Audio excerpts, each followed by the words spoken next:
क्योंकि आपकी आइडियोलॉजी और आपका अवैध शासन वहां पर चलता रहे। मैं आज पूछना चाहता हूं, अभी कांग्रेस के लोग बहुत जोर जोर से आदिवासी का विकास नहीं हुआ, विकास नहीं हुआ, विकास नहीं हुआ कहते थे, और राजकुमार रोज जैसे आदिवासी युवा सांसद भी वोट की लालच में कांग्रेस का समर्थन कर रहे थे, कांग्रेस की थ्योरी का समर्थन कर रहे।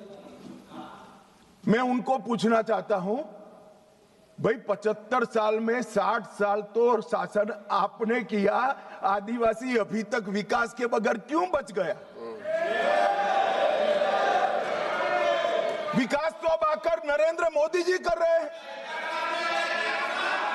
60 साल तक उसको घर नहीं दिया, उसको पानी नहीं दिया, इसके लिए स्कूल नहीं बनी, मोबाइल टावर नहीं पहुंचने दिए, बैंक की फैसिलिटी नहीं पहुंचने दी, और अब आप हिसाब मांग रहे हो। अरे भाई, जग थोड़ा तो अपने गिरेबान में झांक कर देखो कि दोषी कौन है। मान्यवर, मैं पूरा बताऊंगा।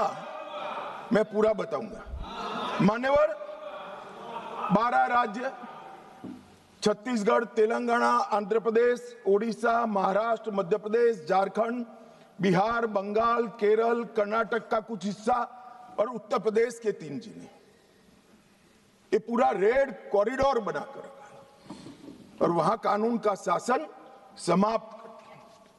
12 करोड़ लोग गरीबी के अंदर सालों तक जीते रहे, किसी ने चिंता नहीं की।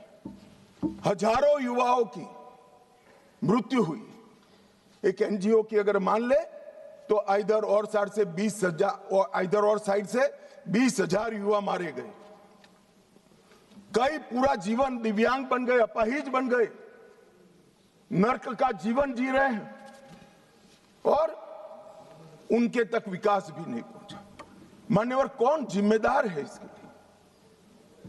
क्या इस देश की सबसे बड़ी लोकतंत्र की पंचायत ने क्षीर नीर कर इस पर चिंतन नहीं करना चाहिए, या अपने गढ़े गढ़ाई थ्योरी लेकर घूमते रहना चाहिए?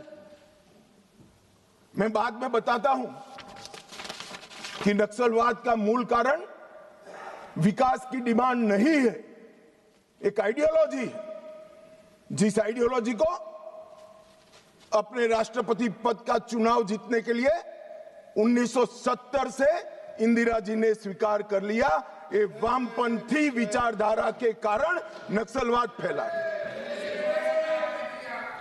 मान्यवर, प्रधानमंत्री मनमोहन सिंह जी ने पूरे देश के सामने स्वीकारा था कि कश्मीर और नॉर्थ ईस्ट की तुलना में भी देश की आंतरिक सुरक्षा की सबसे बड़ी समस्या हथियारी माओवादी, मगर कुछ नहीं हुआ। मान्यवर, 2014 में परिवर्तन हुआ और मोदी जी के शासन के अंदर कई सारी वर्षों पुरानी समस्या का निराकरण हुआ। धारा 370 हट गई, 35A हट गई, राम जन्मभूमि पर भव्य मंदिर बन चुका है, जीएसटी इस देश में आज वास्तविकता बनकर रहा है, सीएए का कानून आ गया है, विधायी मंडलों में मातृशक्ति को 33% आरक्षण दिया गया है।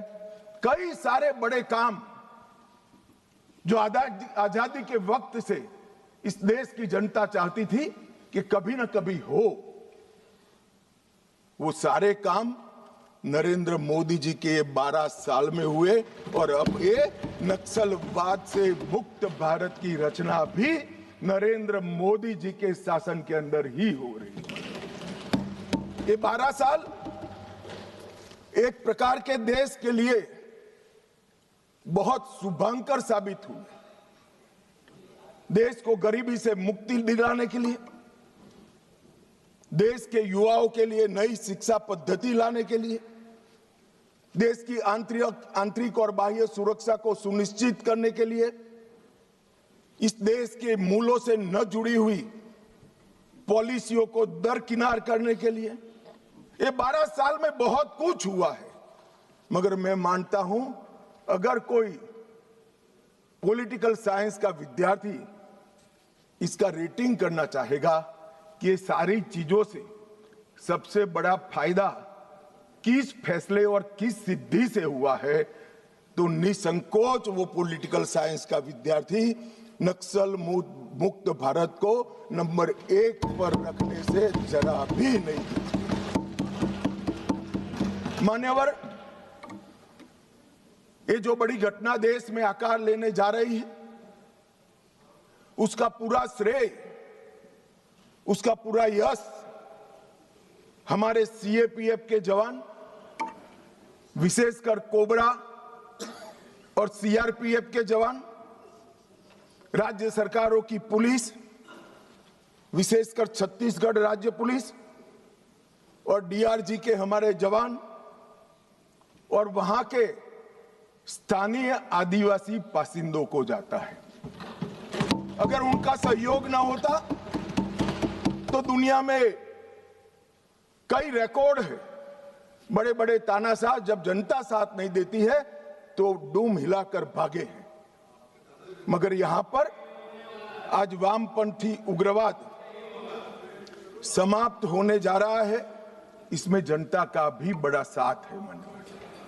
और आज मैं फिर से एक बार इस चर्चा की शुरुआत में जो हजारों युवा मारे गए, जो सिक्योरिटी फोर्सेस के जवान शहीद हो गए, जिन्होंने अपना सर्वस्व इस देश की आंतरिक सुरक्षा के लिए बलिदान कर दिया, वो सभी को मन पूर्वक पूरे सदन की ओर से विनम्र श्रद्धांजलि देकर उसको एक्नॉलेज करना चाहता हूं। मान्यवर, जो विचारधारा है इसका विकास से कोई लेन देन नहीं, विकास के मांग से भी कोई लेन देन नहीं। ये विचारधारा कौन सी है? क्या है माओवादी विचारधारा? इसका ध्रुव वाक्य क्या है? जब हम आजाद हुए हमने कहा सत्यमेव जयते, सत्य का हमेशा विजय होता है। इनका ध्रुव वाक्य क्या है? कि सत्ता बंदूक की नली से निकलती है, ये इनका ध्रुव वाक्य है। और वहां सत्ता शब्द का बहुत महत्वपूर्ण स्थान है। ये विकास के लिए नहीं है, अपने आइडियोलॉजी के अस्तित्व के लिए है, अपने आइडियोलॉजी के विजय के लिए है। और आइडियोलॉजी को भोले भाले आदिवासियों में स्प्रेड कर सत्ता हासिल करने के लिए। यहां कोई विकास की बात नहीं है, इनका लोकतंत्र पर कोई विश्वास नहीं है। यहां ढेर सारे लोग, मैं नाम देना नहीं चाहता, मैं सुन रहा था 3 घंटे से कह रहे हैं कि अन्याय है तो अन्याय के खिलाफ लड़ रहे हैं। भाई, लड़ने का तरीका क्या है?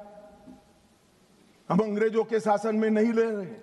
कुछ लोगों ने भगत सिंह जी और बिरसा मुंडा से कंपैरिजन कर दिया। क्या हिमाकत कर रहे हैं? शहीद भगत सिंह और बिरसा मुंडा, भगवान बिरसा मुंडा जो अंग्रेजों के सामने लड़े, वो संविधान तोड़कर हाथ में हथियार लेकर निर्दोषों की हत्या करने वालों लोगों के साथ आप इसका कंपैरिजन कर रहे हैं? मान्यवर, राजनीतिक स्वार्थ से ऐसे विषयों में ऊपर उठ जाना चाहिए। यही विचारधारा कहती है दीर्घकालीन युद्ध ही हमारी विचारधारा को फैला सकता है। उनको अपनों का भी खून बहाने से कोई परहेज नहीं। और उनके आदर्श देखिए साहब, 10,000 साल के हमारे उपलब्ध इतिहास में कितने आइडियल आदर्श पुरुष, स्त्री, युवा हुए, एक बहुत बड़ा लिस्ट बन सकता है। इन्होंने तिलका मांझी को अपना आइडियल नहीं समझा, भगवान बिरसा मुंडा, भगत सिंह जी या सुभाष बाबू को अपना आइडियल नहीं समझा। इन्होंने आदर्श किसको कहा? माओ को कहा। चीन का ये आदर्श तय करने में भी